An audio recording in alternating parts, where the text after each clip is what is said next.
ప్రభువైన యేసుక్రీస్తు నామములో మీ అందరికీ కూడా నా హృదయపూర్వకమైన వందనాలు తెలియజేసుకుంటూ ఆహ్, మనము చాలామంది క్రైస్తవులకేంటి బయట ప్రపంచంలో ఉన్న వారందరికీ గూడా దేవుడు అంటే అర్థం అవ్వలేదండి. దేవుడు అంటే మనకిష్టమైన రూపాల్లో చేసుకోవటము, మనకిష్టమైన సైజుల్లోనూ, రూపాల్లోనూ మనకిష్టమైన దేవతలను చేసుకొని ఆరాధించటం అనేది నేర్చుకోవటం వలన దేవుడు అంటే భయము లేకుండగా ఉందండి. భక్తి ఉంది. అంటే భక్తి వేరు, భయముతో కూడిన భక్తి వేరనమాట. భక్తి భావం అంటే మనం చేసుకున్న దేవుళ్ళతో మనం ఏదో ఒకటి పొందుకోవాలి అని ఒక రూపాన్ని ఇచ్చి, ఒక సైజునిచ్చి, ఒక ఒక పురుషుడుగాను, ఒక స్త్రీగాను అలా చేసుకొని, అలా ఆ రూపాల్లోనే దేవుడు ఉన్నాడు అని అలాగే క్రైస్తవులు గూడా యేసుక్రీస్తు బొమ్మను చేసుకొని ఫోటోలు అలా పెట్టుకోవటం అలా గూడా అన్నమాట. అట్లా క్రైస్తవులకి తెలియలేదండి. బయట ప్రపంచానికి తెలీదు. బయట ప్రపంచానికి తెలియపోతే వాళ్ళ దగ్గర అంత ఆధారాలు లేవు కాబట్టి పర్వాలేదు. మనకి పరిశుద్ధ గ్రంథాన్ని చేతిలో పెట్టి, దేవుడు ఎలా ఉంటాడు? దేవుని యొక్క గుణ లక్షణాలేంటి? దేవుడు ఏమై ఉన్నాడు? అని చాలా స్పష్టంగా తెలియచేసిన గ్రంథం ఏదన్నా ఉందంటే, అది ఒక పరిశుద్ధ గ్రంథమేనండి. అలాంటి గ్రంథాన్ని మన చేతుల్లో పెట్టుకొని కూడా, మనము దేవుణ్ణి ఎలాగా చూస్తున్నాము? ఎంతని చూస్తున్నాము? ఏ కోణంలో చూస్తున్నాము? అని ఆలోచిస్తే ప్రశ్నార్థకంగానే అనిపించిందనమాట. అందుకనే మనము ఇప్పుడు ఏ ఏ టైం అంటే ప్రార్థనకి ఎలా వస్తామండి? ఇప్పుడే కదా అచ్యుతరావు గారు చెప్పారు. పని అంటే ఒక కొంతమంది డాక్టర్లు చక్కగా మంచిగా వాళ్ళ యొక్క పనిని క్రమంగా చేసుకునే దానిలో వాళ్ళెక్కడ కూడా రెస్ట్ తీసుకోకుండగా మరి వాళ్ళు ఏమని చెప్తున్నారంటే, మేము చేసే పనే మాకు ఆరోగ్య సూత్రం. మేము కష్టపడే దాన్ని బట్టి మేము నిద్ర కూడా తక్కువే పోతాం. ఆహారం గూడా సమయానికి గూడా తీసుకోం. ఏంటి మనకొక నియమాలుంటాయి. ఆహార నియమాల విషయంలోనూ, ఆరోగ్య సూత్రాలను పాటించే విషయంలోనూ, అలాగే నిద్రపోయే విషయంలోనూ చాలా జాగ్రత్తలు చూసుకుంటాం అనమాట. నిద్ర తక్కువైనా మన ఆరోగ్యం చెడిపోద్ది. అలాగే మనం తీసుకోవాల్సిన పోషకాలు తీసుకోకపోయినా మన ఆరోగ్యానికి మనకు శక్తి ఉండదు. అలా మంచి మంచివి సేకరించి మనం చేస్తూ ఉంటాం. కానీ మనం ఇప్పుడు మాట్లాడుకున్న డాక్టర్ గారు మాత్రము వాళ్ళు ఏ సమయంలో తీసుకుంటారో గూడా తెలీదండి. ఎప్పుడన్నా మేమెళ్ళినప్పుడు అక్కడికి హాస్పిటల్‌కి ఆహ్, 3 అయిపోతదనమాట. ఆ 3 గంటలకి ఏదో ఒక గ్లాస్ జ్యూస్ ఒచ్చిద్ది. ఇంకా ఆ టిఫిన్ 2 ఇడ్లీతో వచ్చి పేషెంట్‌లని చూసే పనిలోనే ఉంటారాయన. అలాగే 85 సంవత్సరాలు గూడా చాలా యాక్టివ్‌గా తిరుగుతూ ఉంటారనమాట. మంచిగా ఒక అసలెప్పుడు గూడా హుషారుగా ఉన్నట్టుగా కనపడుతూ ఉంటారు. వారి యొక్క ఆరోగ్య సూత్రానికి మరి ఏంటి అంటే, వారు ఎప్పుడు గూడా ఒక్ పనుల కోసం కష్టపడాలి.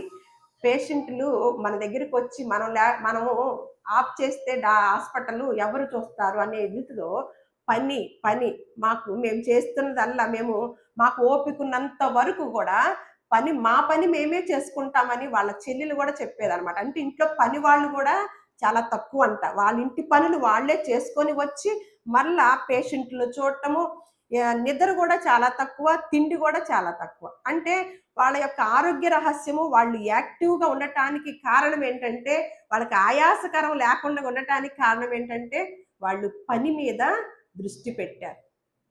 పని, పని అంతే. ఆ పని మనకు గూడా దేవుడు పని చెప్పాడు. మనకు గూడా ఆధ్యాత్మికమైన ఆరోగ్య సూత్రాన్ని చెప్పాడు. ఆధ్యాత్మికమైన సూత్రము ఆత్మ సంబంధమైన సూత్రం. అంటే భౌతిక సంబంధంగా ఆరోగ్య సూత్రం ఏమన్నా ఆళ్ళు శరీరాన్ని కష్టపెట్టుకోవాలి. అంటే ఎక్సర్‌సైజులని, వాకింగ్‌లని కొంతమంది ఇంట్లో పనోళ్ళని పెట్టుకుంటారు. శుభ్రంగా వాకింగ్‌లు చేస్తా ఉంటారు కదా! ఎందుకు అంటే ఆ శరీరము చెమట పట్టాలంట. చెమట పడితే మరి అదే ఒక సూత్రము. అలా వాళ్ళకి ఆరోగ్యంగా ఉంటారని మనం బయట ప్రపంచంలో చాలా మందిని చూస్తూ ఉన్నాం. మరి ఆధ్యాత్మికంగా మనం ఆరోగ్యంగా ఉండాలంటే మనం ఏ పని చేయక్కర్లేదా? లేదు. మనం సేవించే దేవుడు పని చేసిన దేవుడేనా? పని చెయ్యని దేవుడా? చేసిన దేవుడు. అయితే ఈ మధ్య కాలంలో సోషల్ మీడియా పుణ్యమా అంట చాలా విషయాలు తెలుస్తూ ఉంటున్నాయండి. ఏంటయంటే నేను ఈ మధ్య కాలంలో ఒక ట్రైలర్ చూసాను.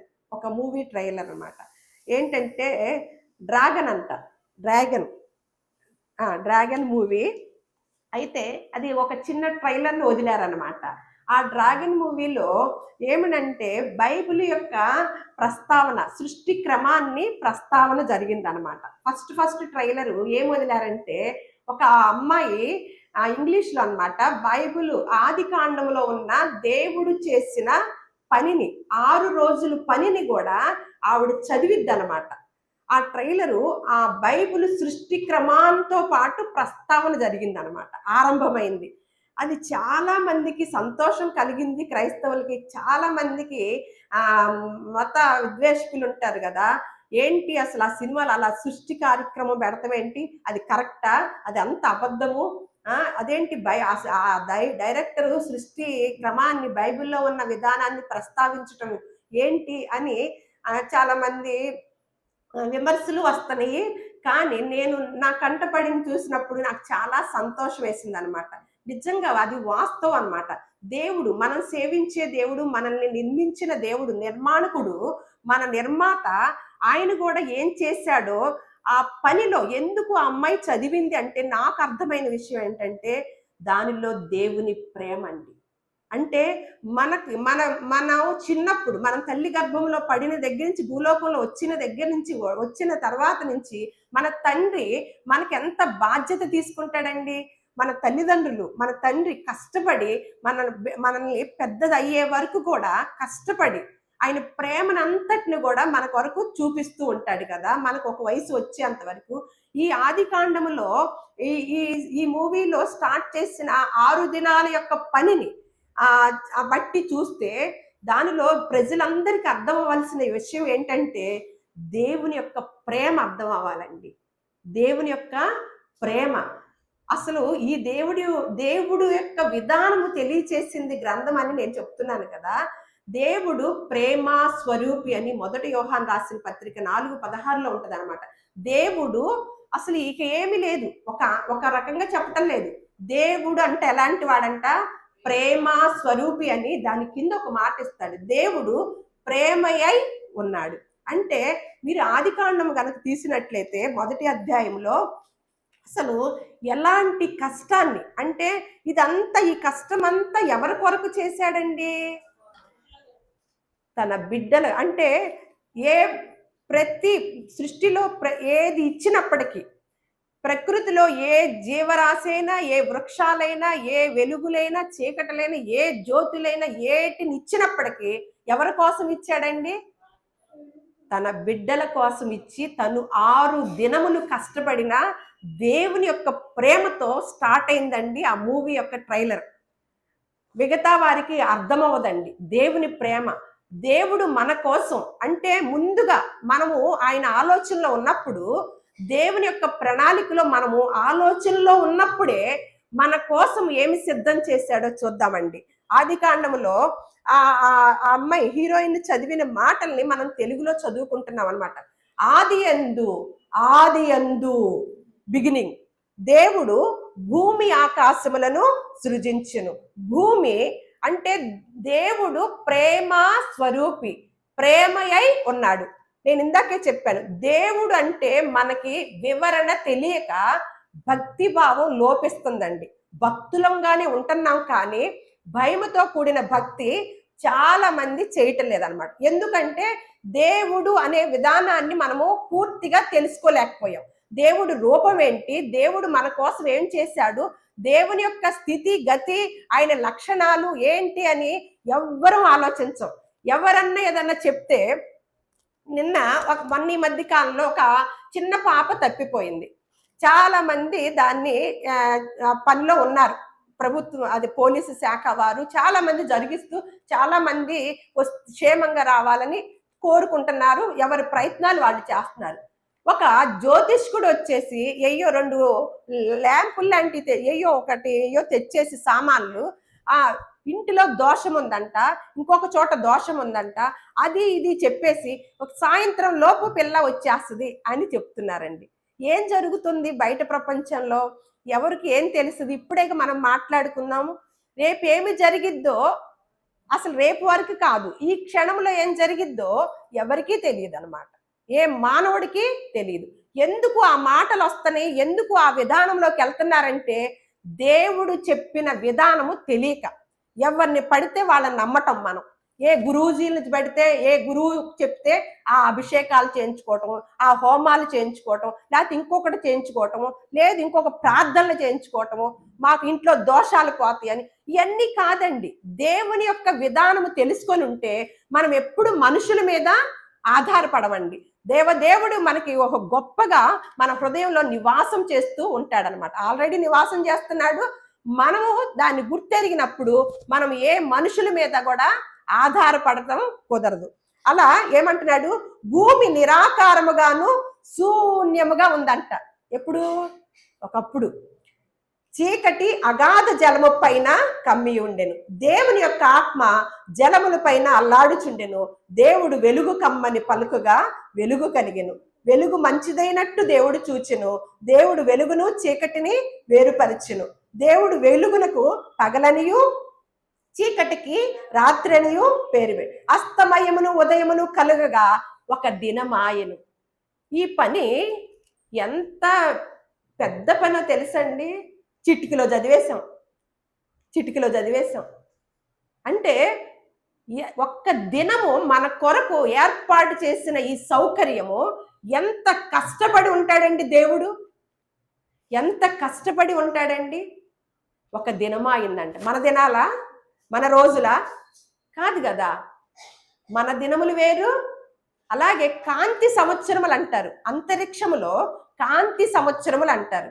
వాటిలో అంతరిక్షంలో ఉన్న గ్రహాలు కొన్ని ఉంటాయి.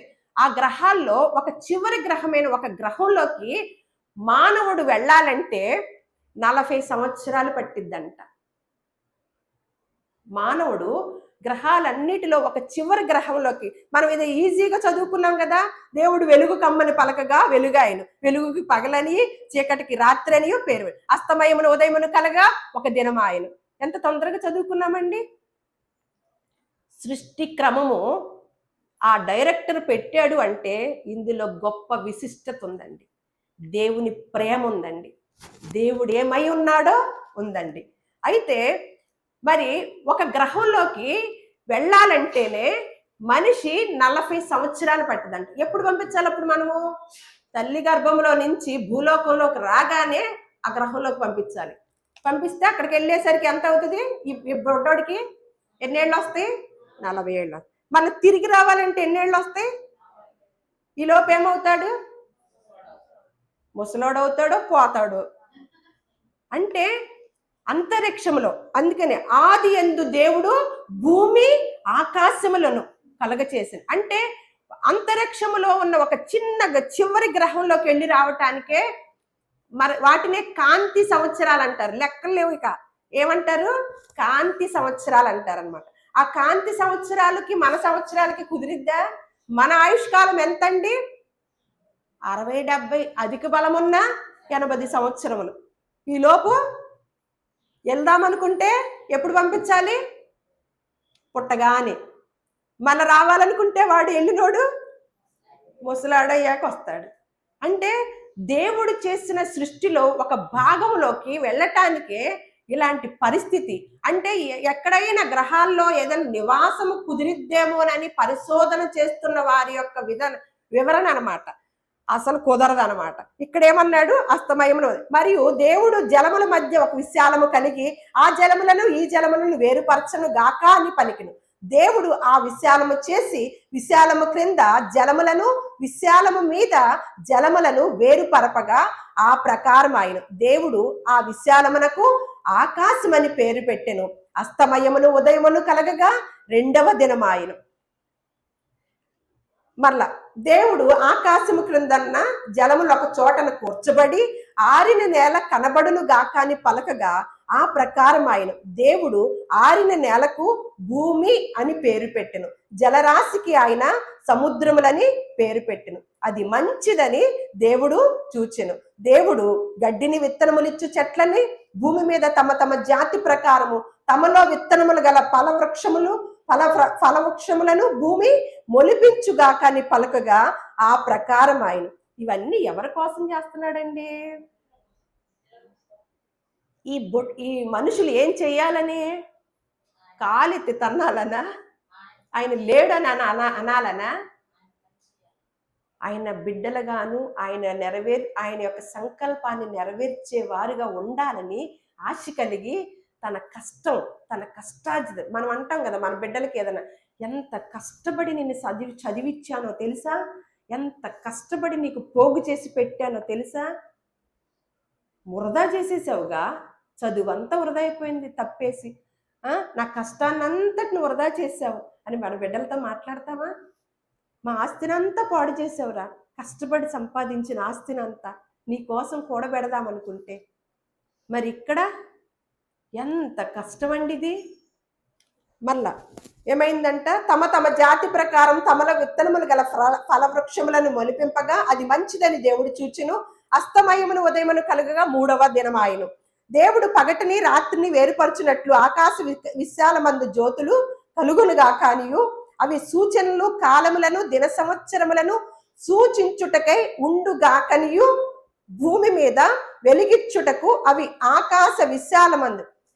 మనకి కాలమును దిన సంవత్సరములను సూచించుటకై ఉన్నప్పుడు మనం ఏం చేస్తున్నామండి? ఎవరి దగ్గరికి వెళ్తామండి? మన కాలం తెలుసుకోవాలంటే వాళ్ళ దగ్గరికి, మాసచర్యలు, జ్యోతిష్కులు, దిన సంవత్సరములు చెప్పే వాళ్ళ దగ్గరికి వెళతాం. కానీ వీటిని దేనికోసం ఉపయోగించాడు? మన కోసం. ఏమని? భూమి మీద వెలుగిచ్చుటకు అవి ఆకాశ విశాలమందు జ్యోతులు ఉండు కాకనియు పలికిను. ఆ దేవుడు ఆ 2 గొప్ప జ్యోతులను అనగా పగటిని ఏలుటకు పెద్ద జ్యోతిని, రాత్రిని ఏలుటకు చిన్న జ్యోతిని, నక్షత్రములను చేసిన. భూమి మీద వెలుగిచ్చుటకు పగటిని, రాత్రిని ఏలుటకును ఎలుగును, చీకటిని వేరుపరచుటకును దేవుడు ఆకాశ విశాలమందు వాటి నుంచును. అది మంచిదని దేవుడు చూచెను. అస్తమయమును ఉదయమును కలుగగా 4వ దినమాయెను. చూడండి, ఈ ప్రాసెస్ ని ఏనాడన్నా చదివారా వివరంగా? చదవకపోతే దేవుడి కష్టం ఏం అర్థమవుతుందండి? దేవుడు ఏం అర్థమవుతాడు? దేవుడు మన కోసం చేసిన కష్టం ఏమైనా అర్థమవుతుందా? చూడండి, దేవుడు జీవము కలిగి చెలించు వాటిని జలములు సమృద్ధిగా పుట్టించును గాకనియు పక్షులు భూమిపైని ఆకాశ విశాలముల ఎగురును గాకనియు పలికిను. దేవుడు జలములలో వాటి వాటి జాతి ప్రకారము జలములను సమృద్ధిగా పుట్టించిన మహామత్యములను జీవము కలిగి చలించు వాటినన్నిటినీ దాని జాతి ప్రకారము రెక్కల గల ప్రతి పక్షిని సృజించును. అది మంచిదని దేవుడు చూచెను. దేవుడు మీరు ఫలించి అభివృద్ధి పొంది సముద్ర జలములలో నిండి ఉండుడనియు పక్షులు భూమి మీద విస్తరించును గాకనియు వాటిని ఆశీర్వదించును. అస్తమయమును ఉదయమును కలుగగా 5వ దినమాయెను. మనకి ఆ మధ్య కాలంలో కోడి ముందా గుడ్డు ముందా అన్నప్పుడు చాలా మంది తలక్రిందులయ్యి చాలా రోజులు పట్టిందండి. ఇందులో కూడా సైంటిస్టులు బయలుదేరారు, పరిశోధకులు బయలుదేరి పరిశోధన చేసి ఈ మధ్య కాలంలో చెప్పారు. ఏమని? కోడే ముందని. ఇక్కడ ఎవరిని కలుగు చేశాడండి? మొట్టమొదటగా ప్రతి విషయాన్ని కూడా తెలియచేసే గ్రంథం అండి. వివరణ, తన బిడ్డలకి ఏది తెలియకోకుండా ఉండకూడదని, మరుగు చేయబడి ఏది ఉండకూడదని, అన్ని తేట తెల్లగా ప్రశ్నార్థకంగా ఉండకూడదు.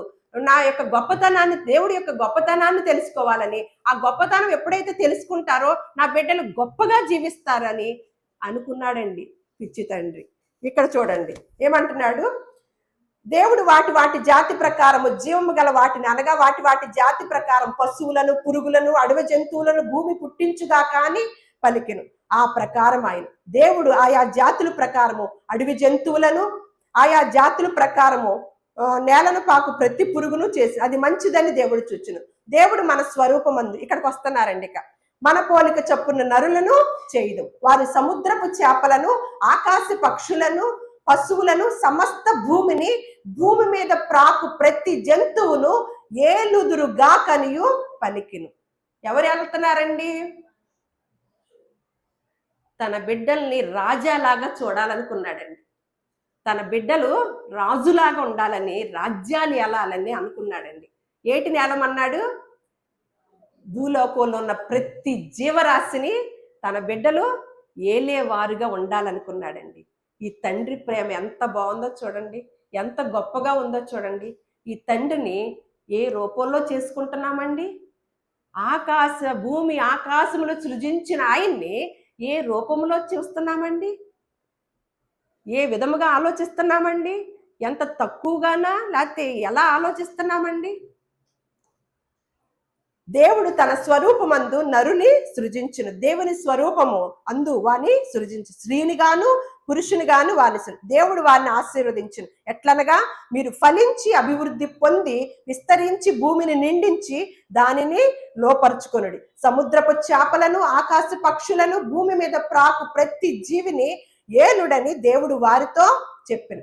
దేవుడు ఇదిగో భూమి మీదనున్న విత్తనములిచ్చు ప్రతి చెట్టును విత్తనములిచ్చు వృక్షము గల ప్రతి వృక్షమును మీకిచ్చి ఉన్నాను, అవి మీకు ఆహారమగును. భూమి మీద నుండి జంతువులన్నిటికీ ఆకాశ పక్షులన్నిటికీ భూమి మీద ప్రాకు సమస్త జీవులకును పచ్చని చెట్లన్నీ ఆహారం అగునని పలికిను. ఆ ప్రకారం ఆయన దేవుడు తాను చేసినది యావత్తును చూచినప్పుడు అది చాలా మంచిదిగా ఉండెను. అస్తమయమును ఉదయమును కలగగా 6వ దినం ఆయన ఈ భూమిలో ఈ అంతరిక్షంలోను భూమిలో ప్రతి జీవరాశిని అన్నిటిని చేశాక దేవుడు ప్రతిసారి ఏమంటున్నాడండి? అది చూసుకున్నప్పుడు ఒక్కొక్క రోజు చేసి చూసుకున్నప్పుడు ఏమంటున్నాడు? అది చాలా మంచిగా ఉంది. మనం ఏదైనా కొనుక్కోవాలనుకోండి, ఎలా ఉంటుంది? ఎలా ఎవరి ద్వారా చూపించుకుంటాము? ఎవరిని ప్రశ్నలు అడుగుతాము? ఇల్లు కొనుక్కోవాలనుకోండి, రోడ్లు చూస్తామా? ఇంకోటి కొనుక్కోవాలనుకోండి, ఏం చూస్తాము? చేసిన ఆయన ఏమన్నా ప్రతి దాన్ని ఏ రోజు పనికి ఆ రోజుని వెనక్కి తిరిగి చూసుకొని ఎంత బాగుంది, ఎంత మంచిగా ఉంది, ఏదైనా సవరించాలా నా బిడ్డల కోసం, ఏదైనా సరిచేయాలా ఈరోజు అనుకొని అంతా చేసి ఓకే బాగుంది, చాలా మంచిగా ఉంది అనుకొని ఎంత ఆలోచించాడో తెలుసండి. మనం ఏం చేస్తున్నాము? మనకి కొన్ని ప్లేసులు మంచి కాదు, కొన్ని రోడ్డు సోలలు మంచి కాదు, కొన్ని పోట్లు మంచి కాదు, కొన్ని వాస్తులు మనకు మంచి కాదు. దేవుడు చేసే దేవుడు ఏమంటున్నాడు? మంచిగా. మొత్తానికి 6వ దినం అయిపోయిందండి. 6 దినాలు ఏం చేశాడండి? పని. ఎలా చేశాడో తెలుసండి పని? చూద్దాం. 2వ అధ్యాయం. ఆకాశమును భూమి వాటిలోనున్న సమస్త సమూహమును సంపూర్తి చేయబడెను. దేవుడు తను చేసిన తన పని 7వ దినములోగా సంపూర్తి చేసి తాను చేసిన తన పని అంతటి నుండి 7వ దినమున విశ్రమించును. కాబట్టి దేవుడు ఆ 7వ దినమున ఆశీర్వదించి పరిశుద్ధపరిచిని. ఎలయనగా దానిలో దేవుడు తాను చేసినట్టు సృజించినట్టు తన పని అంతటి నుండి అంటే మన తండ్రి ఎలా చేశాడండి పని? అలిసిపోయే అంత పని చేశాడండి. ఇదండి దేవుడు. ఎలా గుర్తించారు దేవుణ్ణి? ఆ మూవీలో ఇలా పెట్టారు. ఎందుకని? ఏదో ఒక గొప్పతనాన్ని చూశారు వాళ్ళు. మరి ఎలా తీసుకొస్తారో దాన్ని నాకు తెలియదు, కానీ నాకు వెంటనే చాలా సంతోషం వేసి దేవుని యొక్క ప్రేమ ప్రపంచము దేవుని ప్రేమను గుర్తించలేకపోతుందండి. దేవుణ్ణి ప్రేమిస్తున్నాం అనుకుంటాం మనం, కానీ నిజంగా ప్రేమించట్లేదండి. ఆయన్ని అంత ప్రేమమయుడిగా కూడా మనం చూడలేకపోతున్నాం. మన కుటుంబాలతోనే సరిపోతుంది కదా. అందుకనే ఇలాంటి దేవుడు ఇంత కష్టపడి అలిసిపోయే అంత విశ్రాంతి తీసుకునే అంత కష్టాన్ని 6 దినములు మన కోసం మాత్రమే చేసినప్పుడు ఆ దేవుని యొక్క రూపము, దేవుని యొక్క పరిస్థితి ఎలా ఉంటుందో బైబిల్ గ్రంథం ఒక్కటే వివరించిందండి. అందుకని యోబు గ్రంథము 11వ అధ్యాయము 7-9 వచనాలు, 7 నుంచి 9 వచనాలు. యోబు గ్రంథము 11వ అధ్యాయము. దేవుని గూఢాంశములను నీవు తెలుసుకొనగలవా? సర్వశక్తుడగు దేవుని గూర్చి నీకు పరిపూర్ణ జ్ఞానము కలుగునా? ఎంత ప్రశ్నేస్తున్నాడో తెలుసండి. ఏనాడైనా దేవుని యొక్క గూఢాంశములను ఎప్పుడైనా తెలుసుకోగలుగుతున్నారా? తెలుసుకోవటానికి ప్రయత్నం చేస్తున్నారా? చెయ్యం. ఒక చీర కొనటానికి ఎన్ని షాపులు తిరుగుతామండి? ఒక స్థలం కొనుక్కోటానికి ఎంత మందిని సంప్రదించుతామండి? ఒక వస్తువు కొనటానికి ఎంత మందిని సంప్రదించుతామండి? కొన్ని రోజులుండిపోయే వాటికేమన్నా ఇంత ఆలోచన, ఇంత ఇంత ఇంతమంది సలహాల? మరి దేవుడు మనల్ని ప్రేమించిన దేవుడు ఎలా ఉంటాడో ఆయన లక్షణాలేంటో ఏ రోజైనా అన్వేషించటం జరిగిందా? ఒక్కసారి ఇట్లా చేతులేసుకొని ఆలోచించండి. వినేవారందరూ మొత్తము, అది ఎవరైనా సరే, ఈ దేవుణ్ణి ఎరగని వారైనా సరే, అసలు దేవుణ్ణి ఏ రూపంలో చూస్తున్నారు మీరు? దేవుని గూర్చిన నీకు పరిపూర్ణ జ్ఞానము అసలు కలిగిందా? అది కలిగితే కనుక అది ఎలా ఉందో తెలుసా? అది ఆకాశ వీధి అంతా ఉన్నతమైనది. నీవేమి చేయుదువు? పాతాళము కంటే లోతుగా ఉన్నది. నీవేమి ఎరుగుదువు? దాని పరిమాణము భూమి కంటే అధికమైనది, దాని వెడల్పు సముద్రము కంటే అధికమైనది. బా, ఇక కొలతలు ఏమైనా ఉన్నాయా? చూడండి, కుదిరిద్దా? నిజంగా అండి, నేను ఈ దేవుని గురించి స్టడీ చేస్తుంటే నా రోమాలు నిక్కపడుచుకొని నేను అసలు ఎంత వరకు జీవితం ఉంటే అంత దేవునికి అంకితం అయిపోవాలనిపిస్తుందండి. ప్రభువా, నువ్వు ఎంత ఉన్నతమైన దేవుడు, ఎంత గొప్ప దేవుణ్ణి ఈ అల్పులమైన మాకు అర్థమయ్యే రీతిలో మాకు అర్థాన్ని తెలియచేస్తున్నావా? అందుకనే దావీదు గారేమంటున్నాడు, ప్రభువా, నువ్వు కలగజేసిన ఆకాశ నక్షత్రములను మేము చూడగా మనుషుని జ్ఞాపకం చేసుకొనుటకు వాడే పాటివాడయ్యా అని చెప్తున్నాడండి. మనము ఈ భూమి కలగజేశాడా తండ్రి దేవుడు? ఈ భూమి ఏమైనా కదులుతుందా? దేవుని యొక్క ప్రేమ, ప్రేమను చూద్దాం. ఈ భూమి కదులుతుందా? మనం ఎక్కడ కదులుతున్నామా? పడిపోతున్నామా? కానీ దీని యొక్క పరిస్థితి ఏంటో తెలుసండి? గంటకి 1,11,600 కిలోమీటర్లు వేగంతో తిరుగుతుందంటండి. గంటకి 1,11,600 కిలోమీటర్లు వేగంతో తిరుగుతుందంటే భూమి. ఎక్కడన్నా కదిలేరా? గంటకి 100 కిలోమీటర్లు వేగంతో తిరిగే దాన్ని ఎక్కండి, ఎలా ఉంటది? అదిరిపోతుందా భూమి? కొన్ని వందల్లో వెళ్ళండి గంటకి కిలోమీటర్లు, ఏమైపు కూర్చుంటాం? అడిలిపోతాం ఎక్కాలంటే. మరి ఈ డ్రైవర్ ఎవరండి? సృష్టికి నిర్మాణకుడై ఉన్నాడు, సృష్టికర్త. మనల్ని డ్రైవ్ చేస్తుంది, మన కోసము నడిపిస్తున్నాడండి. ఎక్కడ ఇంత వేగంతో తిరుగుతున్నప్పటికీ ఎక్కడ కదలటలేదండి. ఏం తెలుసుకున్నాం దేవుడి గురించి? ఏం తెలుసుకున్నాం మనం? అందుకనే యోబు గ్రంథం 37:23, సర్వశక్తుడగు దేవుడు మహత్యము గలవాడు, ఆయన మనకు అగోచరుడు. అంటే ఏంటి? అర్థమే అవడం. సర్వశక్తుడగు దేవుడు మహత్యము గలవాడు, ఆయన మనకు అగోచరుడు.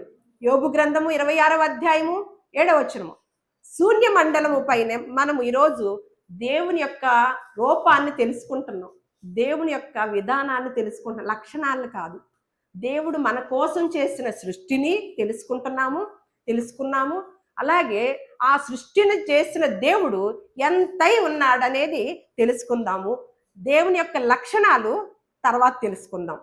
శూన్య మండలము పైని ఉత్తర దిక్కునున్న ఆకాశ విశాలమును ఆయన పరిచెను, శూన్యము పైని భూమిని వేలాడి చేసిను, వాటి క్రింద మేఘములు చినిగిపోకుండా ఆయన తన మేఘములను నీళ్లను బంధించెను.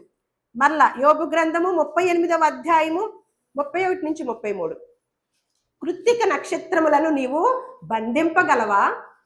మృగశీర్షిక కట్లను విప్పగలవా? వాటి కాలములలో నక్షత్ర రాశులను వచ్చినట్లు చేయగలవా?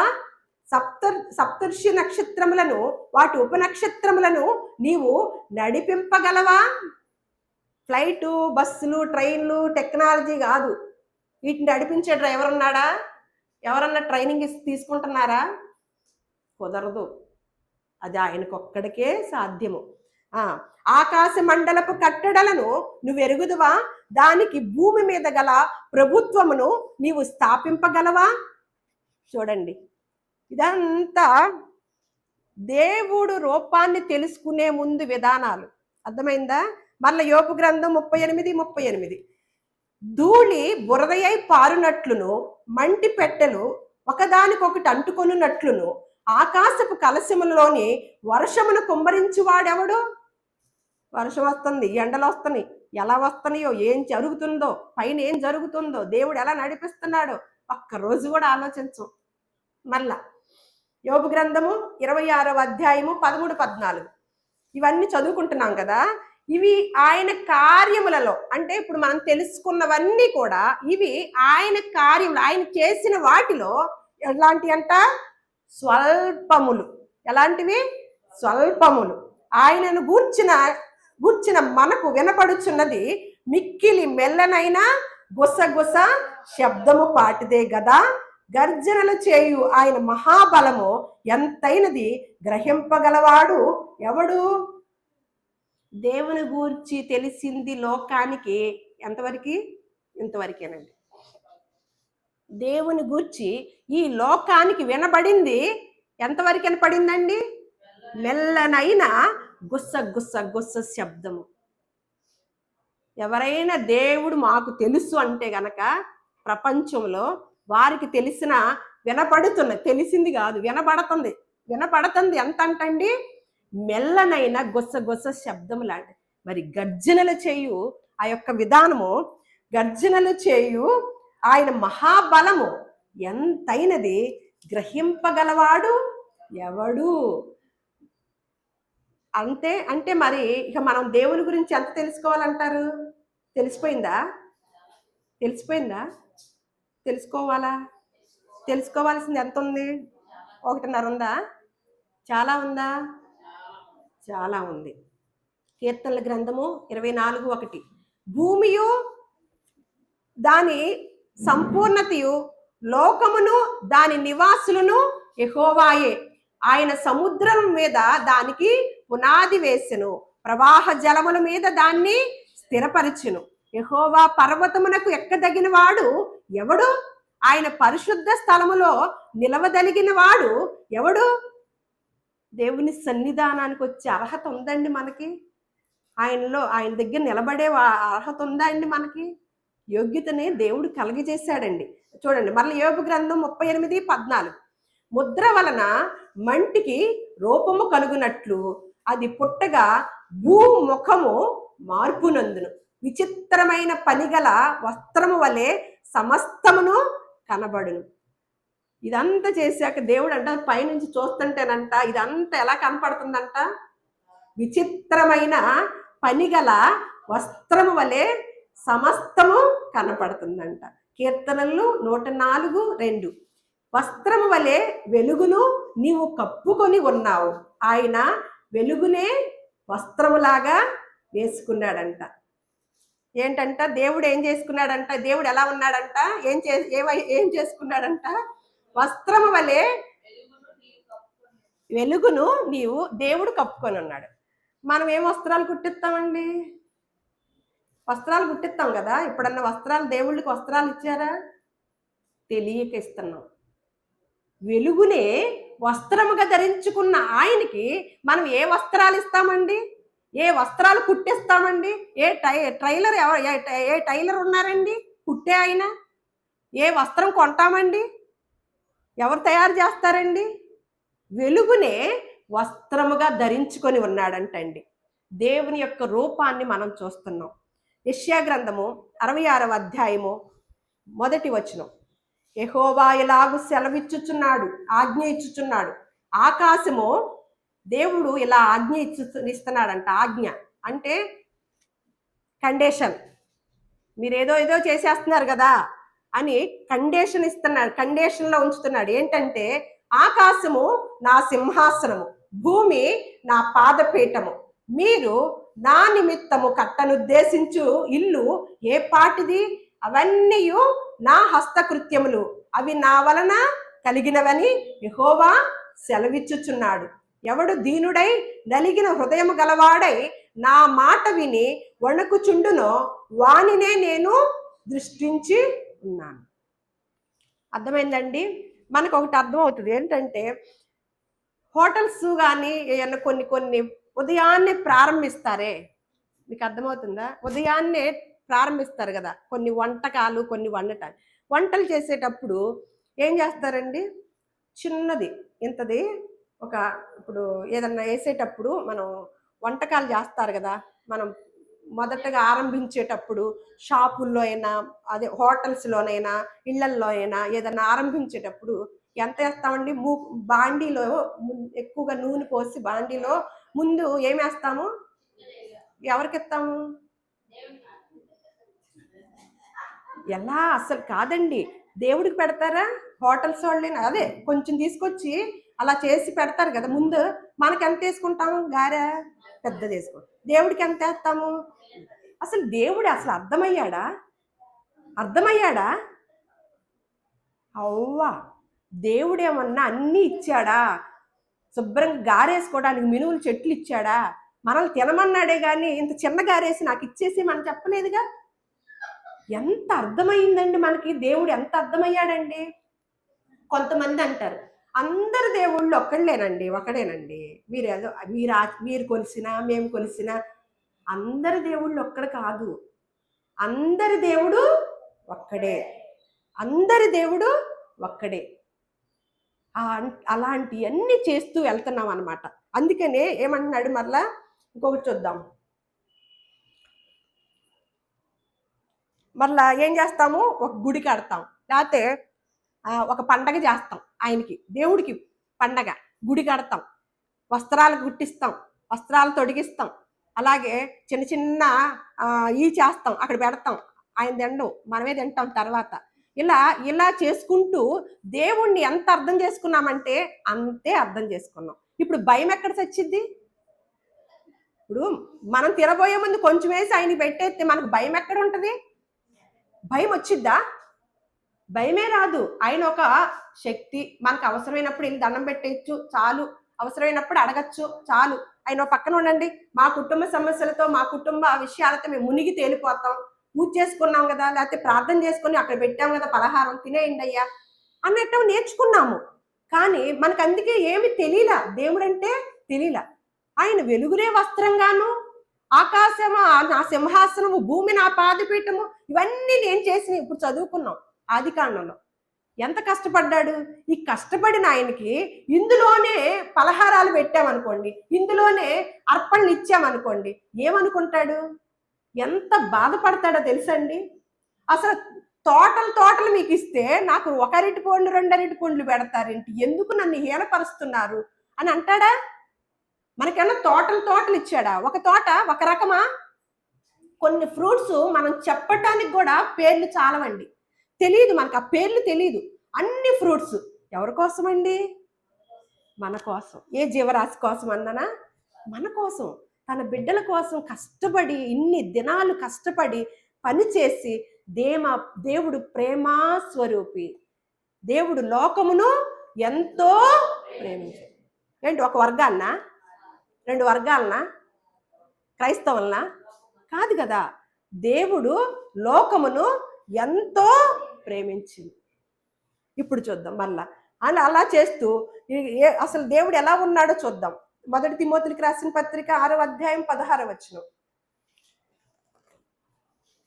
సమీపింపరాని తేజస్సులో ఆయన మాత్రమే వసించుచు అమరత్వము గలవాడై ఉన్నాడు.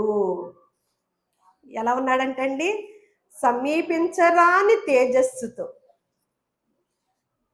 ఆయన మాత్రమే వసించుచు అమరత్వము గలవాడై ఎలా ఉన్నాడంట? దగ్గరికి కూడా వెళ్ళటానికి వీలు లేని దేవుడు. తాకలేమండి.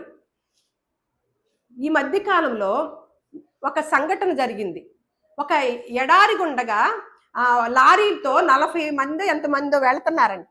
ఎడారిలో నుంచి ప్రయాణం జరుగుతుంది. ఎక్కడికో వెళ్ళబోతున్నారు.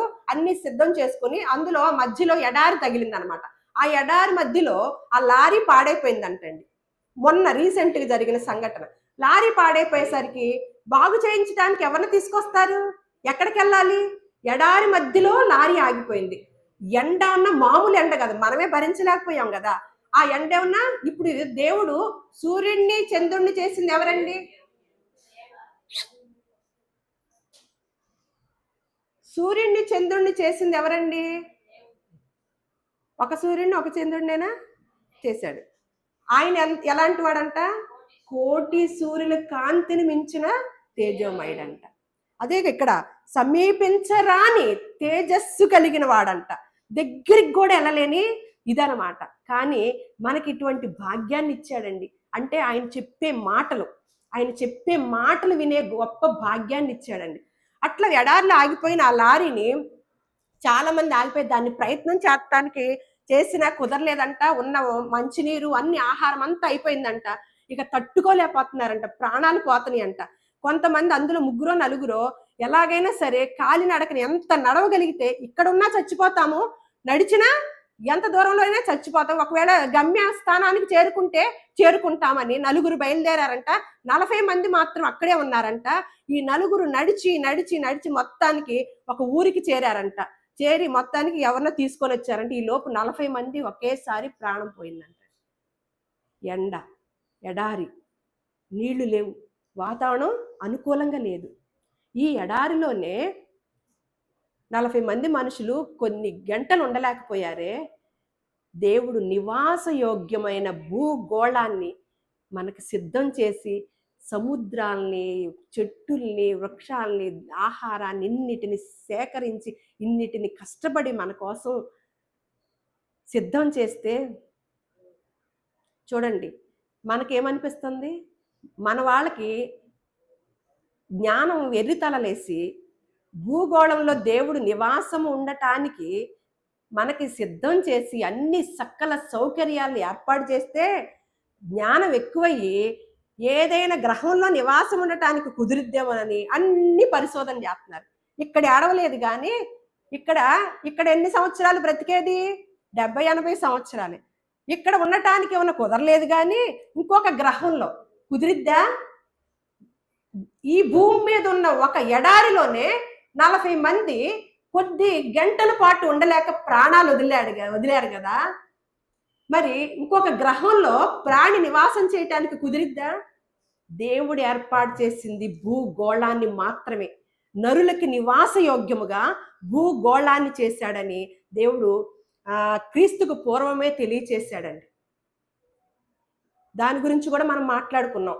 కొన్ని సంవత్సరాల పాటు భూమి బల్లపరుపుగా ఉందని ఒక పరిశోధన చేసిన ఆయన చెప్తే ఎన్నో సంవత్సరాలు దాన్నే కొనసాగించారు. ఎందుకంటే మనం అంతా ఎవరో ఒకళ్ళ మాట వినే అలవాటు కదా మనకంటూ ఒక స్టాండ్ ఉండదు, మనకంటూ ఒక నిర్ణయాలు ఉండవు, మనకంటూ ఒక అన్వేషణ ఉండదు. మనం ఎంత ఎప్పుడు ఎవరో ఒకళ్ళు చెప్పుడు మాటలు వినే రకాలం అన్నమాట. అలా ఒక శాస్త్రవేత్త ఏమని చెప్పాడంటే భూమి బల్లపరుపుగా ఉందంటే కొన్ని వందల సంవత్సరాల పాటు దాన్ని కొనసాగించారు. కానీ ఇంకొక శాస్త్రవేత్త వచ్చి అలా కాదు భూమి బల్లపరుపుగా లేదు, గుండ్రంగా గోళాకారంలో ఉందని తెలియచేస్తే ఓకే ఇది కరెక్ట్ అని ఇప్పుడు ప్రెజెంట్లో జరిగిపోతా ఉంది. మరి ఆ విషయాన్ని ఏనాడు తెలియచేశాడండి? యోబు గ్రంథంలో. క్రీస్తుకు పూర్వం 1000 సంవత్సరాల క్రితం యోబు గ్రంథంలో భూగోళము, నరులకి నివాసయోగ్యమైన భూగోళములో నరుల్ని పెట్టాడు. గోళం ఎలా ఉంది? గుండ్రంగా ఉందన్నమాట. సమీపింపరాని తేజస్సు కలిగిన వాడు. ఎడారిలోకి వెళితేనే మటాష్ అయిపోయారే. కోటి సూర్యుల కాంతిని మించిన తేజోమయుడు, సృష్టికి నిర్మాత అన్నమాట. ఈ సృష్టికి నిర్మాత ఆయనై ఉండగా ఆయన్ని ఎక్కడ పెడదాము, ఎంతని ఊహించుదాము, ఆయన గురించి ఏమని తెలుసుకుందాము, ఆయన గురించి ఎంత భయపడతాము అనేది పరిశీలించుకుందాం. ఎంత భయపడుతున్నామో, ఎంత ఆకారంలో చూసుకుంటున్నామో దేవుణ్ణి, మన జ్ఞానం ఎక్కడి దాకా వెళ్ళిందో, మన పరిశోధన ఎక్కడికి వెళుతుందో అనేది మనం పరిశీలించుకుంటే దేవుడు చెప్పిన చాలా గూఢాంశములను దేవుడు మనకి చాలా వివరణగా ఇచ్చి దేవుడు అనేవాడు ఇలా ఉంటాడు అని తెలియచేసి దేవుని గుణ లక్షణాలు తర్వాత రోజుల్లో తెలుసుకుందాము. దేవుడి మాటలు మన హృదయాల్లో ఫలింప చేయనుగాక. దేవుడు మిమ్మల్ని అందరినీ కూడా దీవించునుగాక.